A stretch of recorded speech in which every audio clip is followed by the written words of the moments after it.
আসসালামু আলাইকুম। দেশ বিদেশ টিভি থেকে হোসেন বলছি, আমার চ্যানেলে সবাইকে স্বাগত। ৫ আগস্ট শেখ হাসিনা সরকারের পতনের পর বাংলাদেশে পুলিশের অবস্থা খুবই খারাপ। অনেকেই পালিয়েছে, কেউ মারা গেছেন, কেউ জেলে আছেন, কেউ দায়িত্বে আছেন, কিন্তু তাদের হলো আস্থার অভাব। তারা এতটাই ভয় পেয়েছে যে এখন ঠিকমতো দায়িত্ব পালন করছে না, ডিউটি করছে না, থানা থেকে বের হয় না, এইরকম একটা অবস্থা। তো এখন এই অবস্থায় পুলিশকে ঠেক দেওয়ার জন্য সশস্ত্র বাহিনী নিযুক্ত করা হয়েছে। এখন এর আগে আমরা দেখছি যে সশস্ত্র বাহিনীকে ম্যাজিস্ট্রেসি ক্ষমতা দেওয়া হয়েছিল, ক্যাপ্টেন অথবা তার তদূর্ত কর্মকর্তাদের এই পাওয়ার দেওয়া হয়েছিল, এবং সেটা 14 জানুয়ারি থেকে বাড়িয়ে আরো 60 দিন বাড়ানো হয়েছে। 17 সেপ্টেম্বর থেকে নভেম্বর পর্যন্ত ছিল, তারপর 2 মাস বাড়ানো হয়েছিল, এখন আবার বাড়ানো হয়েছে 2 মাস। এখন প্রশ্ন হচ্ছে 2 মাস করে করে কেন?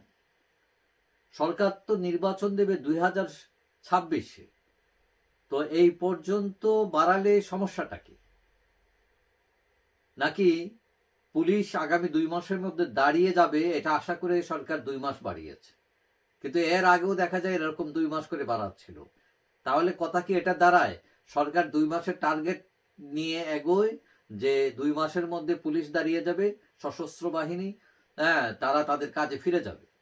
কিন্তু তারা পুলিশ আর দাঁড়াইতে পারতেছে না, যার ফলে সশস্ত্র বাহিনীর ডিউটিটাও শুধু 2 মাস করে বাড়ানো লাগছে। এখন এই যে সশস্ত্র বাহিনী, সেই সশস্ত্র বাহিনী দায়িত্ব বাড়ানো হচ্ছে, সেটা আরেকটা কারণ যে সশস্ত্র বাহিনী দীর্ঘদিন ক্ষমতায় থাকলে ক্ষমতার অপপ্রয়োগ করে ফেলে কিনা, এটাও কি সরকারের ভয় কিনা?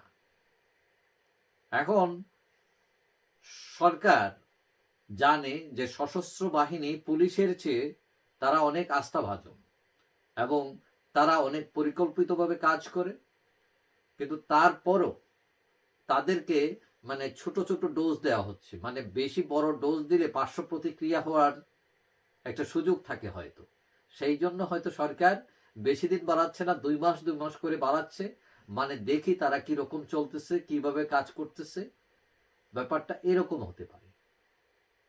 তবে কেউ কেউ মনে করছেন যে এরকম ঠিক আছে, একটু একটু করে ক্ষমতা বাড়ানো, বেশি বাড়িয়ে গেলে এটা হিতে বিপরীত হতে পারে। তবে আশা করি যে পুলিশ তার দায়িত্বে ফিরে আসবে, তার আস্থার জায়গায় ফিরে আসবে। কারণ পুলিশ দায়িত্বশীল না হলে এই যে সশস্ত্র বাহিনী, তারা কতদিন ঠেক দিয়ে রাখবে তাদেরকে? এটা তো তাদের কাজ না, তাদের তো রুটিন ওয়ার্ক আছে। তো আশা করি পুলিশ দাঁড়াবে এবং সশস্ত্র বাহিনী তার জায়গায় সে ফিরে যাবে। যাই হোক, সবাই ভালো থাকবেন। আশা করি দেখা হবে অন্য কোনো ভিডিওতে, ইনশাআল্লাহ। আল্লাহ হাফিজ।